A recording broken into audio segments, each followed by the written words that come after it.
Good morning. My name is Kajal. How are you all of you?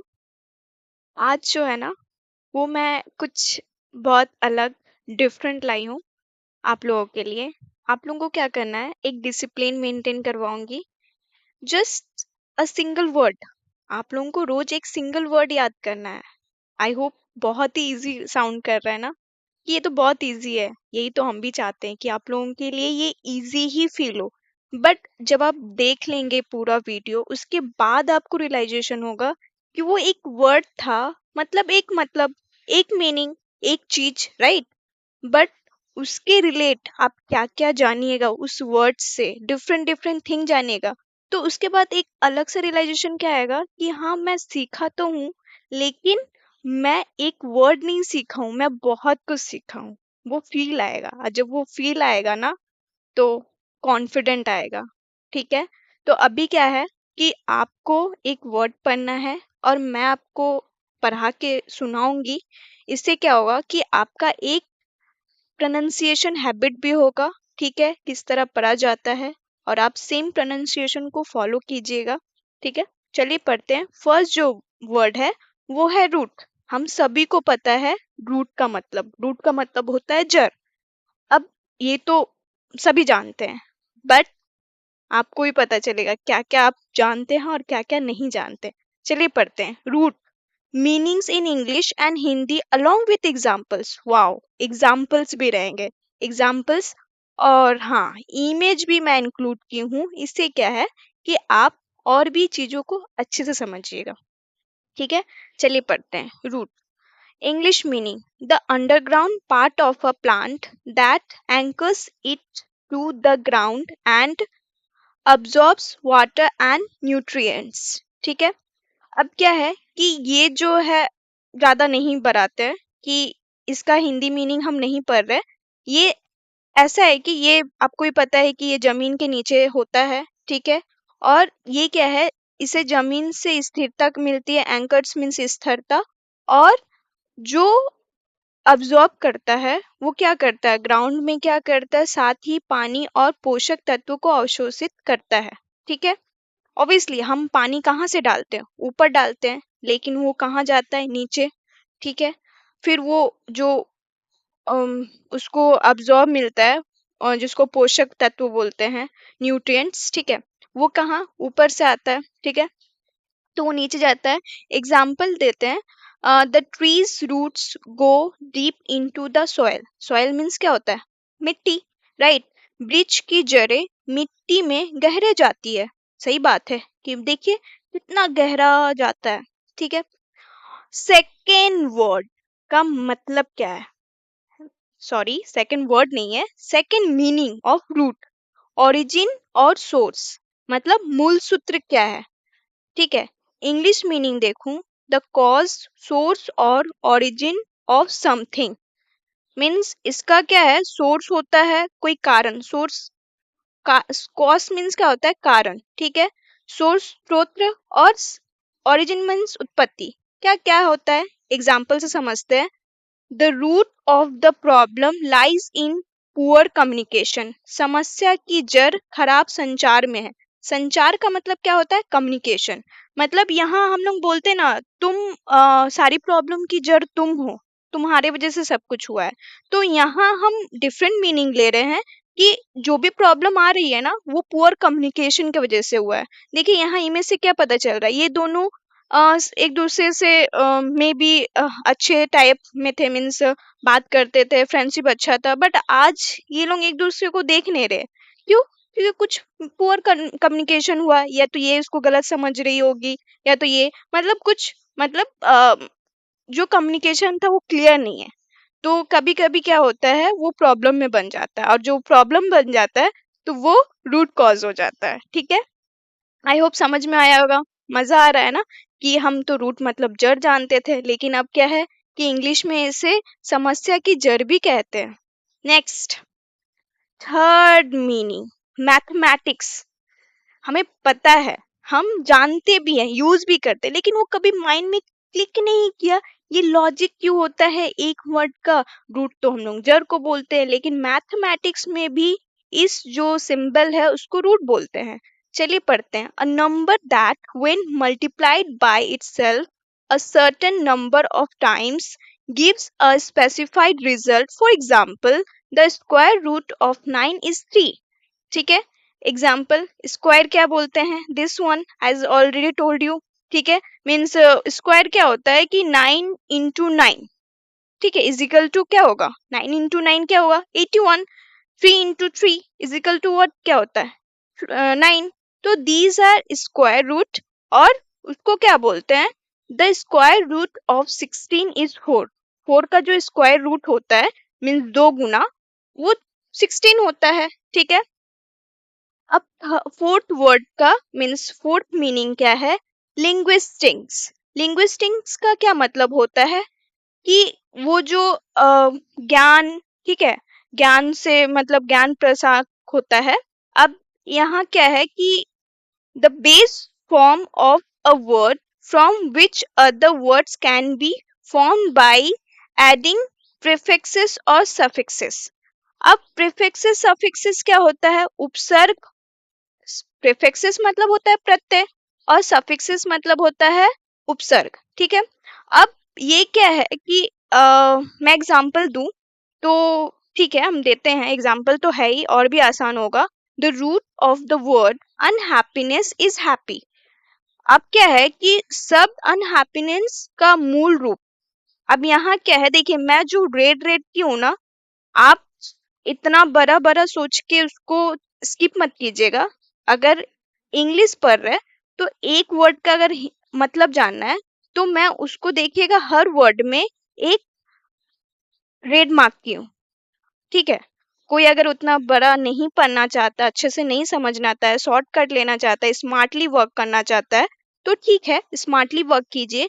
तो यहाँ क्या है, मूल रूप। ठीक है, रूट का क्या मतलब होता है, मूल रूप। अब यहाँ ये भी बोल दिया है सफिक्स, प्रीफिक्सेस एंड सफिक्सेस। अब इसको हिंदी में तो हमें पता है उपसर्ग, ठीक है, प्रत्यय, लेकिन अब प्रीफिक्स का मतलब होता है उपसर्ग और सफिक्सेस का मतलब होता है प्रत्यय। आई होप आपको उपसर्ग और प्रत्यय का मतलब पता होगा, लेकिन नहीं पता है तो चलिए पढ़ते हैं। जैसे यहाँ क्या है, एक वर्ड है हैप्पी। ठीक है, अब यहाँ अन लग गया, अनहैप्पी हो गया। ठीक है, जो अन आया है ना उसको इंग्लिश में प्रीफिक्सेस बोलते हैं, प्रीफिक्स। प्रीफिक्स जो अन आया है आगे उसको प्रीफिक्स, जो अन जोड़े हैं उसको प्रीफिक्स बोलते हैं। और यहाँ क्या है, NESS, ये भी तो जुड़ा है ना, हैप्पी में तो NESS नहीं है, मेरा है वाई है, तो वाई हमको पता है क्योंकि हम लोग सीखे हैं, है ना।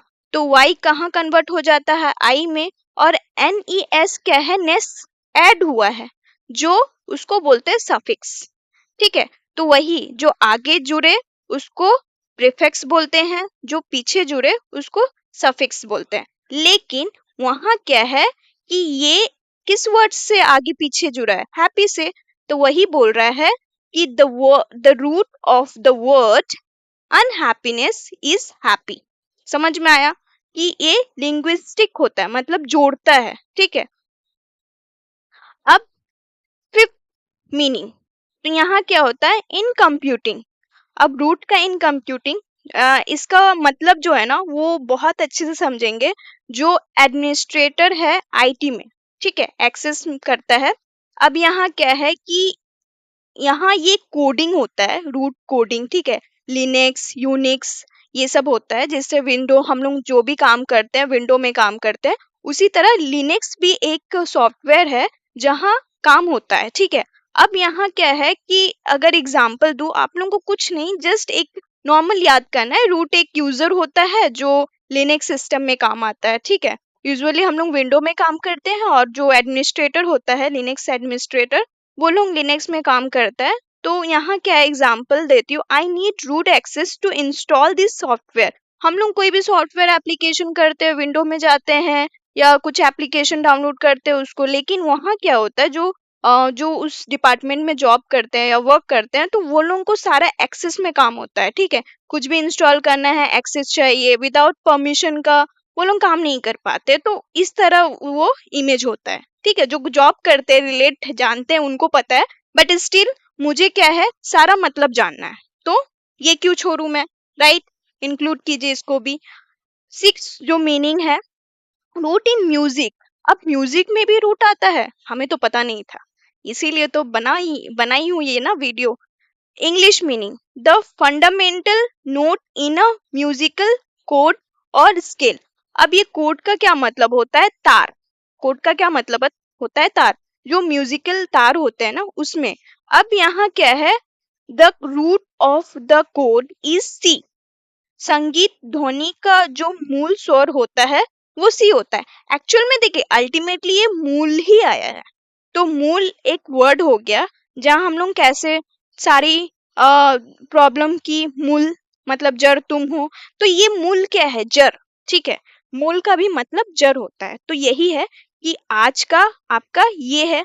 अब नेक्स्ट अगर पढ़ती हूँ, सेवेंथ वर्ड मतलब सेवेंथ मीनिंग भी है, टू एस्टेब्लिश और ग्रो, स्थापित करना और ग्रो करना। कैसे मतलब लगाएंगे? देखिए रूट जो होता है ना, हम लोग से पेड़ पौधा दिखा रूट बोल दिए, लेकिन इसको डिफरेंट डिफरेंट वे से भी यूज करते हैं। ठीक है, आपको अभी नहीं आएगा, but practice makes you perfect. Every time think about this, all right. And कभी कभी क्या होता है कि हमें कुछ चीजें पता होती है और कुछ चीजें थोड़ा सा ना पता रहने के कारण हम लोग एक अच्छा अपॉर्चुनिटी को मिस कर देते हैं। ठीक है, तो यही तो अपॉर्चुनिटी को आप लोगों को ग्रैब करना है। तो अभी नॉलेज बढ़ेगा तो आप लोग अपॉर्चुनिटी को मिस नहीं कर पाइएगा, आप लोग भी यूज कर पाइएगा, राइट। तो यहाँ क्या है? स्थापित करना और ग्रो करना। एग्जाम्पल क्या है? The community has rooted itself in the area over the years. ठीक है, अब यहाँ क्या है? समुदाय ने वर्षों में उस क्षेत्र में अपनी जड़ें जमा ली है। अब देखो कोई काम हम लोग करते हैं, ठीक है, वो एक्सेल हो जाना मतलब एक्सपर्ट हो जाना। अभी हम लोग कुछ पढ़ाई कर रहे स्टडी रिलेटेड, ठीक है, तो मे बी हम लोग को वो कुछ नहीं आ रहा है। जैसे कि आप इंग्लिश सीख रहे हैं, अभी आप जड़े नहीं जमा पाए, लेकिन एक दिन ऐसा तो आएगा ना कि आप जड़े जमा पाइएगा। तो वही बोलता है ना यहाँ क्या है? टू एस्टेब्लिश और सेटल इन अ प्लेस, मतलब एस्टेब्लिश। ठीक है, एस्टेब्लिश कर देना, हासिल कर लेना, एस्टेब्लिश स्थापित कर लेना। और क्या है? एक सेटल प्लेस कर लेना। मतलब आज आप बोल सकते हैं बेसिक भी नहीं जानते हैं, लेकिन आप एक दिन बेसिक को भी कैच कर पाइएगा। फिर उसके बाद इंटरमीडिएट आता है, आप उस इंटरमीडिएट को भी कैच कर पाइएगा। फिर एडवांस आता है, तो एक क्या करते हैं हम लोग? सेटल करते एक प्लेस को। ठीक है, रूट बना रहे हैं, ठीक है, और for something to take hold और डेवलप, मतलब वहां क्या करते हैं? एक होल्ड बना लेते हैं कि आज हम लोग एक बेसिक लेवल पे है, वहां एक होल्ड हुआ। होल्ड मतलब रुकना। ठीक है, एक होल्ड हुआ, फिर हम लोग का क्या है? धीरे धीरे जंप कहाँ जाएगा? इंटरमीडिएट में, वहां फिर एक होल्ड बनेगा। होल्ड इसलिए बोलेंगे क्योंकि हम लोग उसको उस समय हम खुद को डिफाइन करते हैं कि आज मैं खुद को काउंट करूंगे एज अ बेसिक लर्नर। ठीक है, फिर after some times as a intermediate, after some times as a advance. तो ये क्या है कि एक डेवलप करते करते खुद को होल्ड करना। ठीक है, तो उस समय समुदाय ने वर्षों में उस क्षेत्र में अपनी जड़ें जमा ली है। द कम्युनिटी, जो कम्युनिटी होता है, has rooted itself in the area over the years. मतलब ये जो एरिया एग्जाम्पल दे रहे, ये जो एरिया है मे बी वो उतना डेवलप में नहीं था, बट धीरे धीरे ये देखिए कितना अच्छा डेवलप दिख रहा है। अच्छी सी हरियाली आ गई, मतलब सब कुछ परफेक्ट लग रहा है। वो एक खंडर था, मतलब लाइक एकदम मरा मरा जो जंगल्स टाइप में नहीं होता है, वो उस टाइप का। लेकिन धीरे धीरे क्या हुआ? वो डेवलप में गया। ठीक है, और आज का जो व्यू है वो अलग है, नजारा क्या है? अलग है। तो दिस इज एक्चुअली एक एक पोजीशन में चला जाना, एक प्लेस में चला जाना। ठीक है, उसे जरे जमाना बोलते हैं। मैं रेड मार्क की हूँ। आपको अगर डायरेक्ट लिंक करना है कि मैं इतना सारा नहीं पढ़ सकता या पढ़ सकती, बट स्टिल आप पढ़िएगा। इससे क्या होगा कि आप सोचिएगा कि मैं एक वर्ड पढ़ रहा हूँ, लेकिन आपको बहुत सारा मीनिंग पता चलेगा। ठीक है, नेक्स्ट जो मीनिंग है रूट का ही, इन स्पोर्ट्स और एंटरटेनमेंट। अब ये भी होता है क्या? Yes it is. अब चलिए पढ़ते, टू सपोर्ट और चीयर फॉर अ टीम और पर्सन। हम लोग कभी कभी बोलते हैं ना कि चेयर करने जा रहा हूँ, सपोर्ट करने जा रहा हूँ, ठीक है ना, वर्ड यूज करते हैं रूट का। क्यों बोलेंगे सपोर्ट करने जा रहा हूँ या चेयर करने जा रहा हूँ टीम को? ऐसे बोलते हैं ना। Fans gather to root for their favourite team. यहाँ क्या हम लोग यूज करते हैं? रूट की जगह हम लोग क्या कर सकते हैं? टू सपोर्ट और चीयर। तो टू सपोर्ट और चीयर ना बोल के हम लोग क्या किए, डायरेक्ट रूट यूज कर लिए। Fans gather to root for their favourite team. यहाँ क्या है कि फैंस तो गैदर हुआ है, किसके लिए गैदर हुआ है, किसके लिए? ऑब्वियसली वो सपोर्ट करने के लिए अपना अपना क्या बोलते हैं फेवरेट जो प्लेयर है होता है उसके लिए, या तो हम लोग बोलते हैं इंडिया के लिए, पूरा टीम के लिए, राइट? तो वो एक होता है। आई होप आपको मजा आया होगा। मैं रेगुलर दूंगी एक वर्ड का डिफरेंट डिफरेंट मीनिंग, आपको याद करना है, एंड मोस्ट इम्पॉर्टेंट उसको स्टार्ट कर दीजिए यूज करना। ठीक है, thank you so much for watching.